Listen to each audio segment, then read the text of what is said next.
Over 4 years since the release of Xenoblade Chronicles 2, Monolith Soft is finally back with the sequel. Xenoblade Chronicles 3 releases on July 29th for Nintendo Switch, having been pushed forward from its initial September release date. A lot has changed, especially in the tone, but there's plenty familiar for series fans. Take a look at 15 things you should know before picking it up.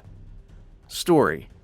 Set on Ionios, Xenoblade Chronicles 3 features two nations, Kiev and Agnes, that are at war. The former specializes in technology using vehicles and the like to fight. The latter is all about magic, using ether and autonomous weapons. The people of the world all have one thing in common. They each have 10 years, known as terms, to live. If they somehow survive and complete their terms, their respective queens send them to the afterlife. Most aren't so lucky, if you can call it that, and end up falling in battle, with their lives feeding the flame clock of the Pharaohs, which are mobile bases capable of mass destruction. In the midst of all of this are the mysterious consuls, masked individuals who follow the queen's orders but seem to have their motivations as well. Cast. Noah of Kiev and Mio of Agnes are the protagonists of the story. Both are Offseers, soldiers who play special flutes for the souls of the fallen. After being assigned to a mission, the two enter conflict. After somehow becoming fugitives, they begin the journey to Sword March, a mysterious region pierced by a familiar-looking giant sword, to find answers. Accompanying Noah are Lance, a heavy brawler, and Uni, a feisty yet responsible healer. Mio has the tactful Taeyeon, and Sina, a small but powerful fighter, on her side. How the group coexists and what awaits them at Sword March remains to be seen. Both English and Japanese voices are available. More importantly, the lip-syncing for characters will now accurately match the language selected. Connection to Xenoblade Chronicles 1 and 2.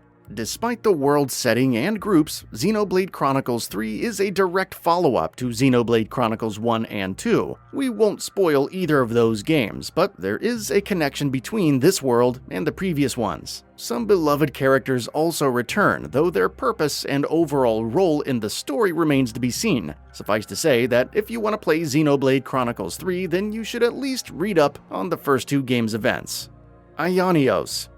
One key appeal of the Xenoblade Chronicles series is the exploration. There's an impressive amount of freedom as you take in the sights, meet different NPCs, encounter supply drops which provide useful items, collect materials, and encounter indigenous wildlife. You may even spot the soldiers of Kiev and Agnes in battle with one another. Thus far, we've seen environments ranging from rocky deserts with ancient ruins and structures to wide-open fields, snow-covered landscapes, and enormous mountainsides. And it looks incredibly gorgeous. Exploration features.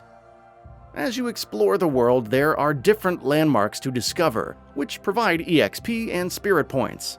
They also work as fast travel points for quickly getting around. Quest routes can also be used to find your next destination without much hassle.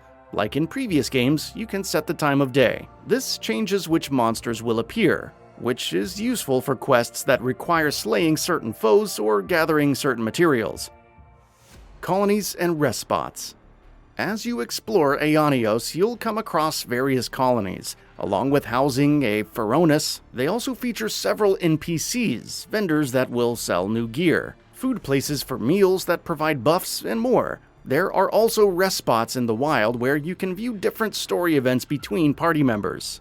Any ingredients collected can be used to cook dishes that provide buffs to EXP, collectible drop rate, and more. You can also discuss details from different residents to open up new side quests.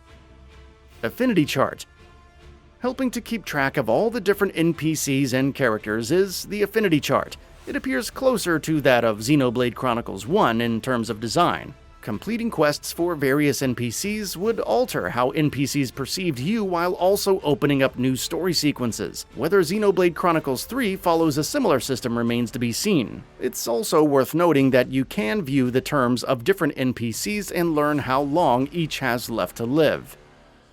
Gem crafting. Gem crafting from Xenoblade Chronicles 1 returns and appears to be more streamlined. Gems offer benefits like increased attributes, though bonuses like increased duration of status effects should also be obtainable. Along with materials, they can be crafted with coins. There are also only 4 color types: blue, red, green, and orange. Other mechanics have yet to be detailed, but crafting seems way more straightforward than in the first game. Combat. Combat in Xenoblade Chronicles is different from the average real-time or turn-based RPG. There are no random encounters. All enemies are visible on the field, with some being docile and leaving you alone, and others attacking immediately. Upon entering combat, you can freely move your character around, and basic attacks are automatic. Arts are your special moves and abilities that have different effects and benefits depending on the class and role. For instance, as a Zephyr, Mio is an evasion tank of sorts, generating aggro with arts like Air Fang and Butterfly Blade, then evading to execute counterattacks.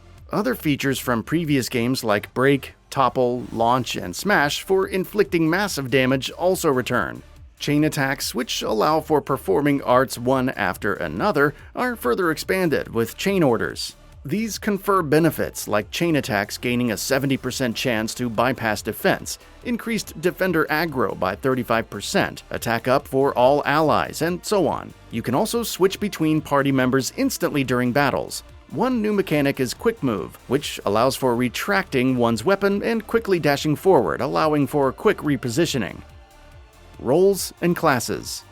There are 3 core roles: Attacker, Defender, and Healer, a trinity which should be familiar to any MMO player. Attackers deal damage, defenders tank, and healers heal while also providing buffs. Xenoblade Chronicles 3 also has various classes in these roles. Sword fighters are well-balanced attackers, who can cancel attacks and inflict more damage when attacking from behind. Zephyrs, as mentioned previously, specialize in being evasion-based defenders. The Medic Gunner is a healer that can cast area of effect heals, daze enemies, and raise attack power. You also have classes like Tactician, Heavy Guard, and Ogre, with differing skills in their roles. Each character's class can be changed and ranked up separately. You can don a unique outfit for a class or mix and match your gear. Master Arts and Fusion Arts. Ranking up a class unlocks Master Arts. They allow for mixing techniques from other classes with your own. So if you want a swordsman to learn the Ogre's giant swing, or the Zephyr's wide slash to evade attacks at the cost of a lower critical rate, go for it. Master Arts can then be combined with normal arts to form Fusion Arts, which confers the benefits of both arts when used. Heroes. Heroes are a spin on the Blades from Xenoblade Chronicles 2. They're characters separate from the main party who can be recruited as a 7th combatant. Only one can be active in the party at any given time, but they each have their unique classes. Valdi is a war medic who heals allies and also buffs them. Juniper is a stalker, dealing range damage with a bow and attacking blind spots. 12 heroes have been confirmed thus far, and your core 6 party members can take on these hero classes for even more variety. Oroboros. As if Fusion Arts, Master Arts, Heroes, and whatnot weren't enough, players can also interlink 2 characters to form Oroboros. This powerful figure has unique arts and can dish out some serious damage for a limited time. There are 3 fixed pairings for an Oroboros form: Mio and Noah, Lanes and Sena, and Teon and Uni. However, you can change the person in control of the form to change its abilities and arts. For instance, when Lanes is the controller, the Oroboros can inflict damage that generates high aggro. Switch to Sena, and you gain knockback and launch skills. By earning soul points in battle, Oroboros can be upgraded to learn new arts and passive skills. 15 GB in size. Each of the Xenoblade Chronicles titles is massive in size and scale. In terms of installation size, however, they're fairly manageable. Xenoblade Chronicles Definitive Edition was 13.7 GB, and Xenoblade Chronicles 2 took up 13.2 GB of space. However, as revealed by its official listing, Xenoblade Chronicles 3 is going to be even bigger at, believe it or not, 15 GB. Of course, this is without accounting for any Day 1 updates, so make sure you have space available. Expansion Pass.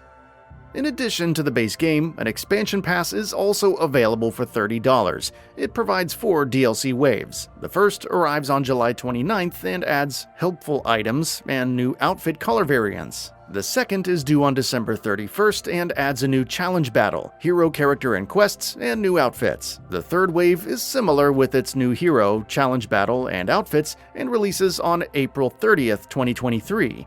On December 31st, 2023, the fourth and final DLC wave arrives, adding a brand new story scenario. Unfortunately, you need to purchase the expansion pass to access any of the DLCs since there are no standalone purchases.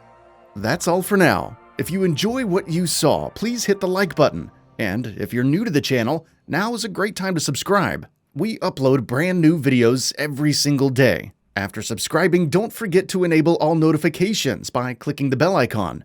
Thanks for watching this video, and we'll see you next time, right here on GamingBolt.